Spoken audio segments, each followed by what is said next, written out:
Good morning. How's everybody doing? Last time I left you guys 5 years ago, you were standing and cheering, and I think I'm going home now because I'm not sure I can get you there again. But let me just say this, the preaching this morning, the praying this morning, the singing this morning, and the speaking this morning, I've been listening to it, and my, why don't we give those folks that have either prayed or sung or spoke or marched and presented the colors one more round of appreciation? Weren't they just great?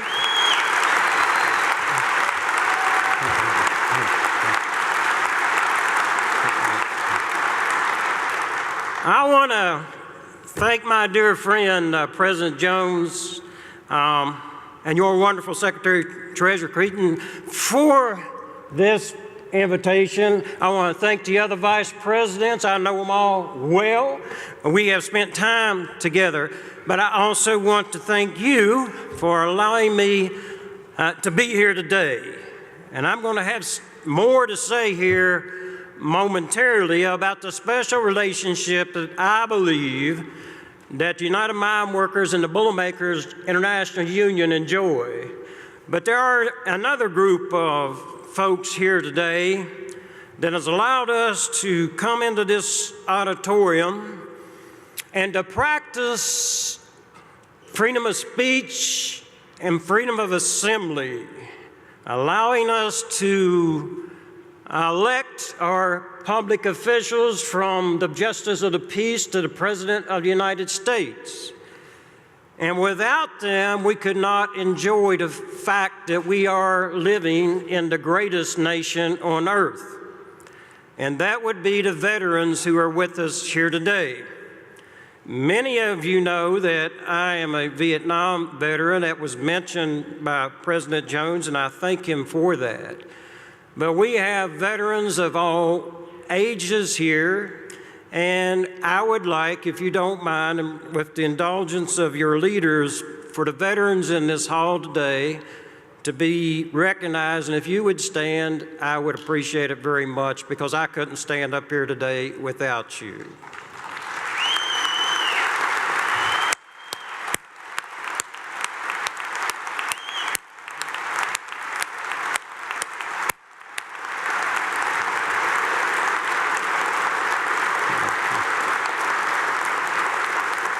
Please remain standing for just a second, because I would like to make an important point here, if I may. Those of you in this hall today, if you have a son, a daughter, or if your father or someone in your family is either currently serving or has served in the service of the United States of America, if you would stand and be recognized along with our veterans, because family members make a tremendous contribution.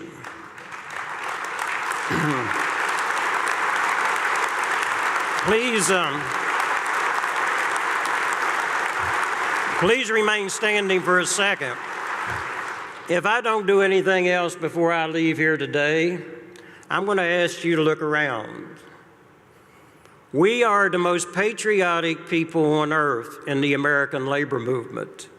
Every time a war has broken out anywhere in this world, the first place they go is not the halls of Congress to get someone to fight those battles, or in the governor's mansions, or any place else where important people might reside, like CEOs. They come to the coal fields and the places where we all work. But I want you to look around here. You have stood up for America. And I want everybody to know, within the sound of my voice, I don't feel a damn bit bad asking America to stand up for the working people of the United States of America, because we have stood up for you every time you've called upon us. Thank you for your service and your contribution to the United States of America.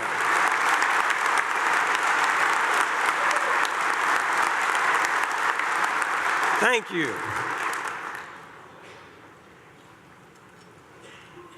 As we come here today, the last 5 years since I last was here, and by the way, I looked down and I realized that I'm carrying a Boilermaker notebook from the last time I was here. Didn't do that intentionally, just happened to go out the door with a nice notebook and it was yours. But over the last 5 years, since I asked you to hit the streets and march to make things different, we have been doing that, Boilermakers and mine workers. There have been 51 bankruptcies in the coal fields of America since I was last here. Somewhere in the neighborhood of 40,000 coal miners have lost their jobs. For every coal miner that has a job, somewhere between 1 and 8 other jobs exist. One of those jobs happens to be yours. There are probably Boilermakers here today who have lost their jobs because of this idea that we need to stop using coal in America. Coal field communities have been devastated. These are the best jobs in Appalachia. These are, in many instances, union jobs. Boilermakers, coal miners, railroad workers, utility workers, IBEW. Coal gets shipped out of the country, seafarers. Many jobs lost. But I want to come here today and say thank you. Many in the labor movement have shied away from this fight, but not your leadership. Go on the webpage of the Boilermakers, and no one articulates the ridiculousness of this position by our government better than your president. When we were marching in St. Louis and going to jail in 2013, Boilermakers, both leadership and rank and file, joined us there. I went to jail 9 times in 2013. Those who take the position that they're going to eliminate our jobs, one of the reasons that they thought they could get away with it, they looked at us and they said, well, those 2 unions aren't that big. They didn't understand something. It's not the size of the dog in the fight. It's the size of the fight in the dog.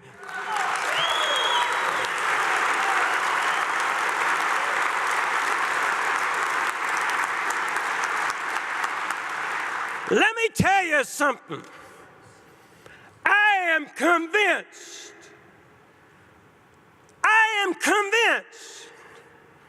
when you measure the size of the fight in various unions, the 2 biggest unions in the AFL-CIO are the Boilermakers and the mine workers. You're the big dog on the block.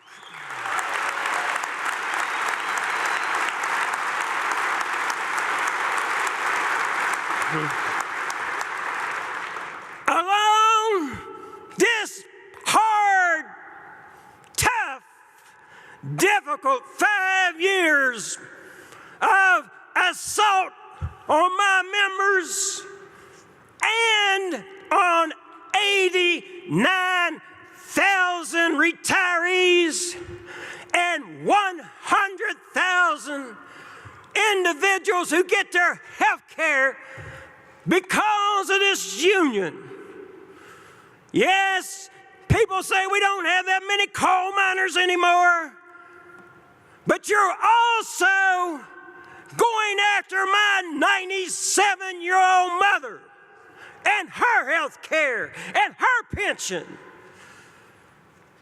We've had friends who stood by our side in addition to you, the CBTU, the Coalition of Black Trade Unions, and their young president that you heard pray this morning.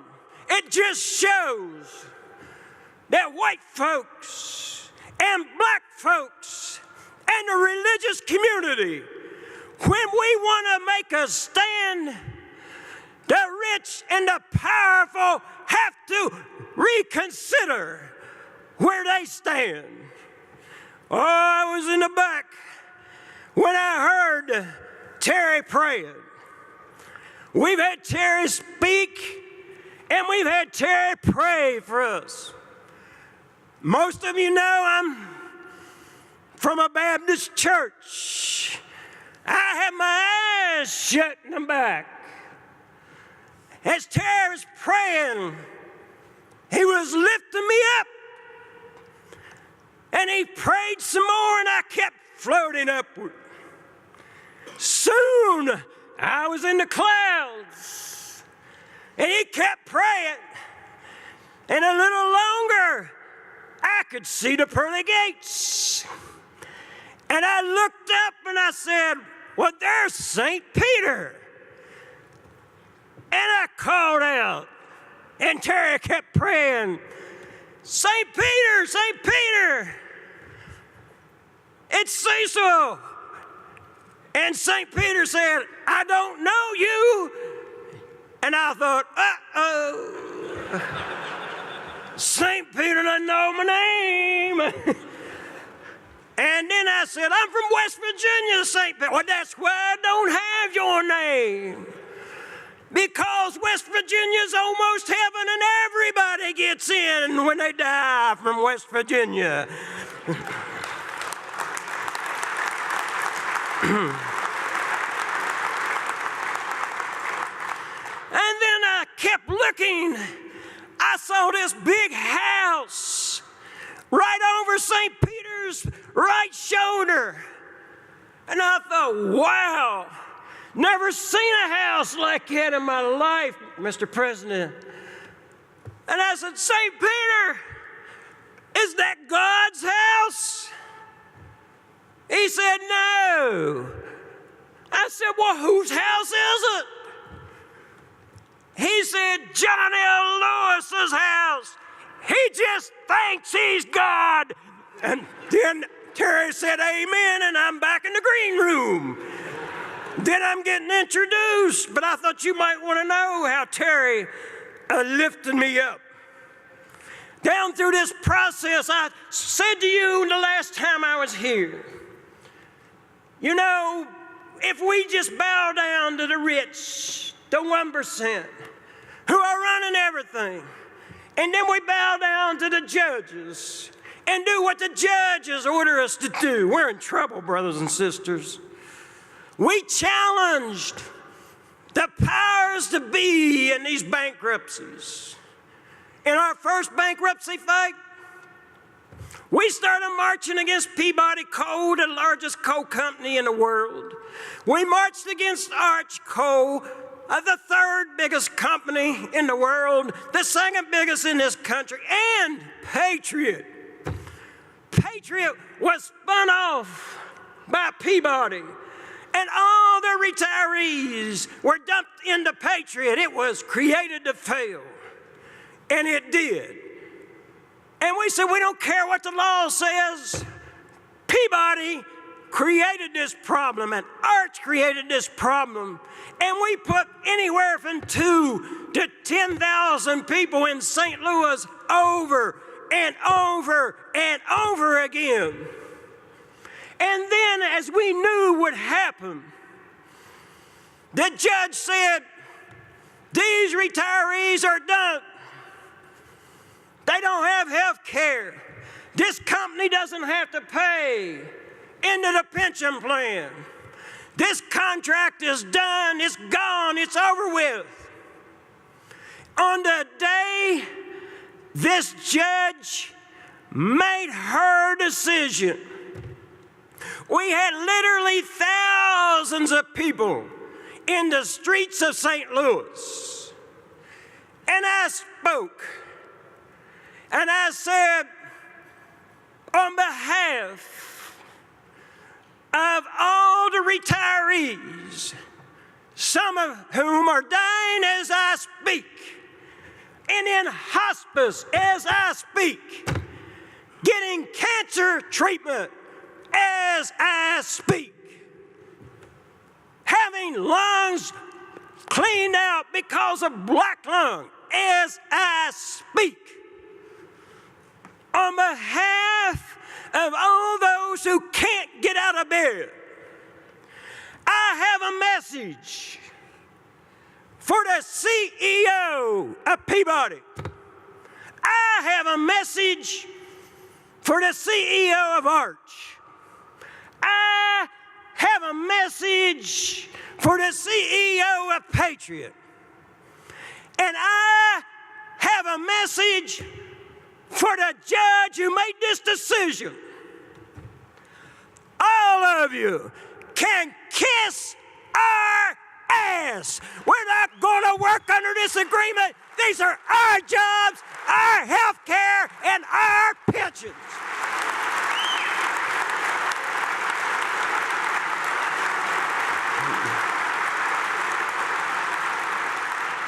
And I want to report to you, 4 years have gone by since that first bankruptcy, and all of our retirees still have health care that we extracted from Peabody, Arch, and Patriot.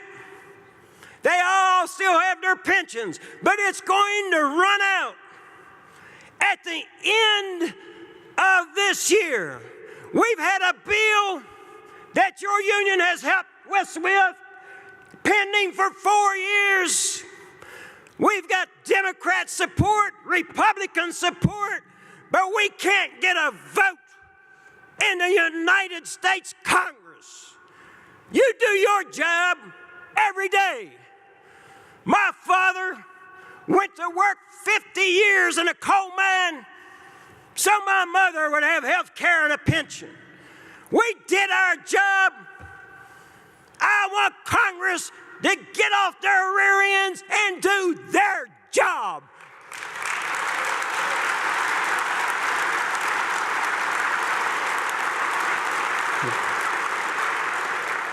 When we started our movement, people said, you can't do anything about this. Peabody, Arch, Patriot, the judges are too powerful. They'll run over you. We said, we're not putting our faith in any CEO. And don't you either. We're not putting our faith in any bankruptcy judge. We haven't put our faith in any elected person. We put our faith in the one that healed the sick and raised the dead, made the blind see and the deaf hear, and walked on the water. When some judge does any of that, when some CEO does any of that, we'll put our faith in them. But we put our faith in our Creator. And that's where it is today. The religious community stood with us. The NAACP stood with us. Others in the labor movement, in addition to your union, stood with us. All through this process, people have been afraid. And fear is a natural human instinct. But we said to those many retirees, fear knocked on the door, but faith answered the door, and nobody was there. So we come today. Many things are wrong in our country. We come from a union where 107,000 of us have been killed in the mines. Another 107,000 of us have died from black lung. We've been covered up, blown up, burned up. When we tried to do something about it, we got beat up and locked up. But Mother Jones gave us great inspiration. You know, when you can quote Mother Jones and Dr. King in the same speech, you have covered the territory. Mother Jones said, after they burned 13 women and children in Ludlow on Easter Sunday in 2014, when I say they, I mean the state militia of Colorado did this, shot into those tents, marched down and poured kerosene on them and lit them. And we found, when I say we, the union, found 13 women and children huddled up in an underground pit in a tent because they wanted what you have and I have. After the Ludlow fight, Mother Jones said, sure you lost.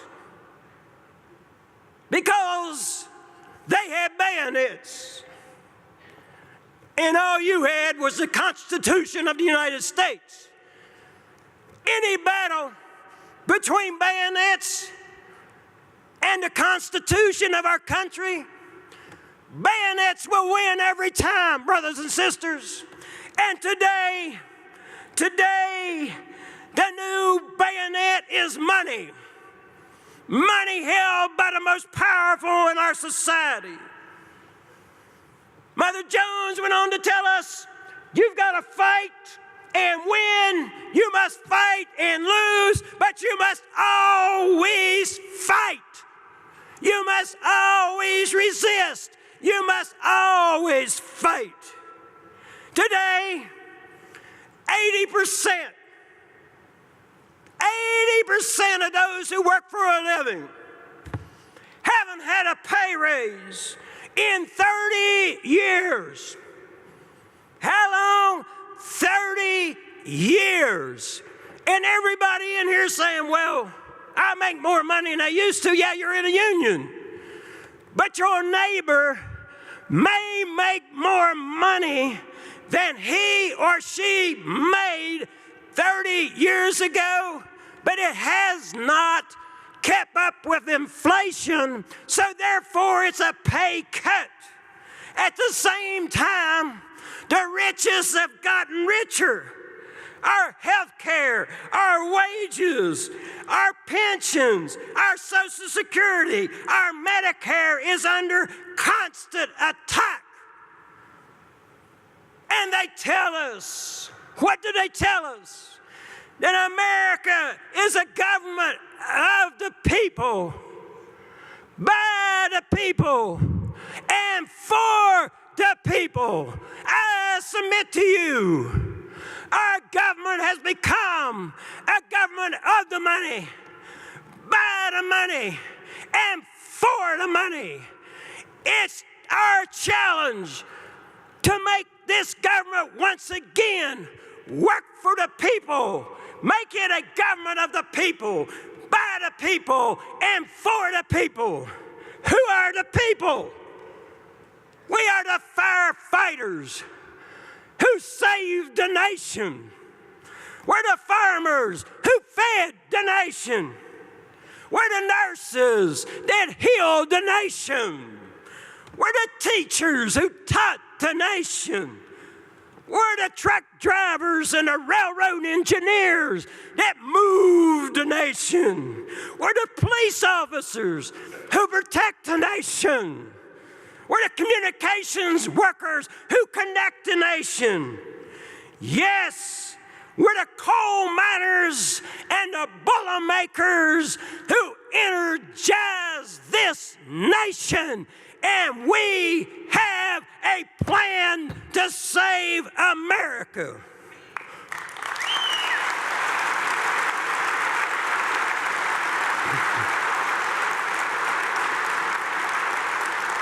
This is not the CEO plan. This is not the millionaire's plan. This is not the billionaire's plan. Terry talked about uniting us. What would we say if we ran America? You ask us to defend America. Why can't we help run America? Number one, we would say that the trade deals that Democrats and Republicans have entered into the last 40 years have attacked the working class of America. We want a trade deal that defends the American worker.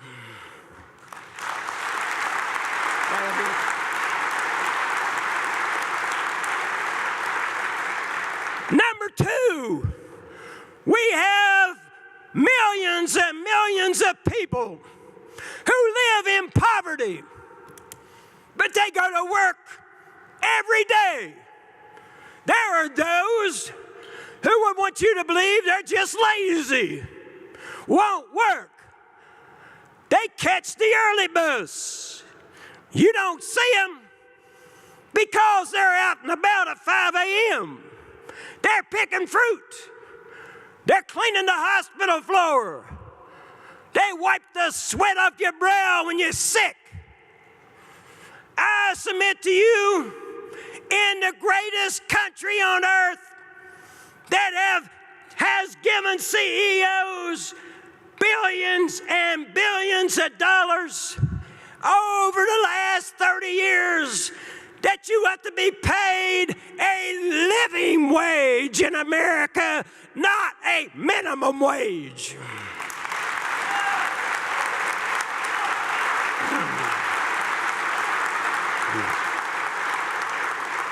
Number three, this is a principle that everyone in the American labor movement should stand behind. Brother Terry mentioned this. We must end discrimination of all forms and all types in our society, male or female, red, yellow, black, or white. I want you to know you're all precious in God's sight, and that's the principle we should be standing on this morning. It is time, number four, that we have in this country national, single-payer health care for every citizen of the United States of America.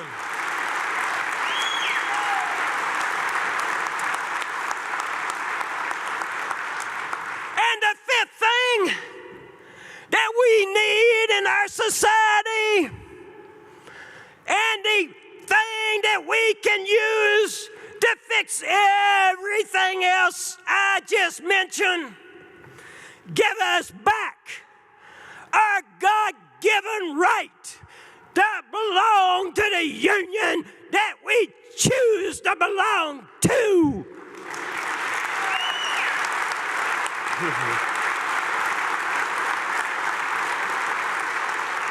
Mother Jones told us, don't mourn, organize. Mother Jones had no idea that the laws in 2016 would be worse than the laws in 1916. John L. Lewis told us Heed this cry that comes from the hearts of men, organized, the unorganized. John L. Lewis had no idea that the laws in 2016 would be worse than the laws in 1932. He didn't realize how things would be today as we come in here today and talk about our next 5 years. The biggest problem we have is there's not enough of us that belong to a union. In a union, higher wages, health care, pension, voice at work. That's why the millionaires do everything in their power to stop us out, to eliminate us. Make no mistake about it. That's the plan, and it's not exactly a sacred plan. Brothers and sisters, we need to be about the business of passing legislation, endorsing candidates who will stand up for you. And the first way they can stand up for you is to protect your right to be in a union. The second way is to protect the right of the 90-some% who don't belong in a union. Give us that. Give us that. And then you and I, our union, your union, will do the rest. We'll take this message from this place and we'll tell workers what? If you want higher wages, join a union. If you want a pension, join a union. If you want more time off, join a union. If you want a safer place to work, join a union. If you want a healthier place to work, join a union. You want to protect Social Security? Join a union. You want to protect Medicare?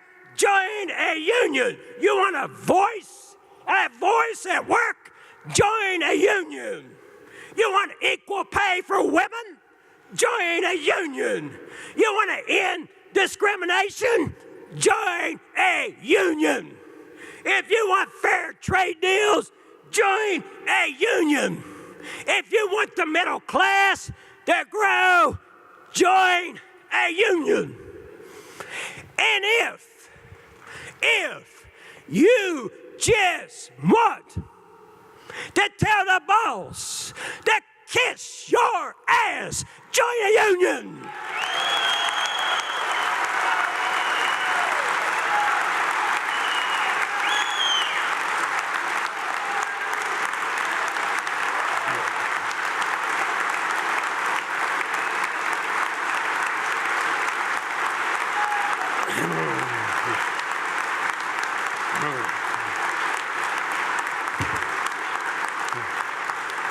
Don't sit down. I got something for you. This is where you come in. It's not what we do here today. It's what we do when we leave here. What are we going to do? When we walked out of this door 5 years ago, we have been fighting every kind of attack known to man to rid this country of us. But we're still here today. I've got a question for you. Are you fed up with these millionaires, billionaires, CEOs, right-wingers running this country? Are you fed up? Yeah. Let me hear you say fed up. Fed up. Fed up. Now, let me tell you something. When you get fed up, you are just fed up unless you do something about it. And you've got to be fired up to do something about it. So let me ask you this. Are you fired up? Oh, come on. You sound like the guy getting off the midnight shift. Are you fired up? Are you what? Let me say it loud enough so they can hear you back in Cleveland at that right-wing convention. Are you fired up? Let me hear you say, fired up. I am convinced that you are. In closing, let me say this to you. There's an old gospel song that says, before I'd be a slave, I'd lay down in my grave. Before I'd be a slave, I'd lay down in my grave. That was sung, it was an old Negro spiritual. Dr. King, in his peak, said to his followers, if you don't have something that you would die for, you don't have a life worth living. So as we leave this convention in a few days, ask yourself, am I willing not to fight just for myself, but to fight for my country, and to fight for my children, and to fight for my grandchildren, because that's what's at stake. And if we're willing to do that, we'll be able to say at some point in time before we die, free at last, thank God Almighty, we're free at last. Thank you, brothers and sisters.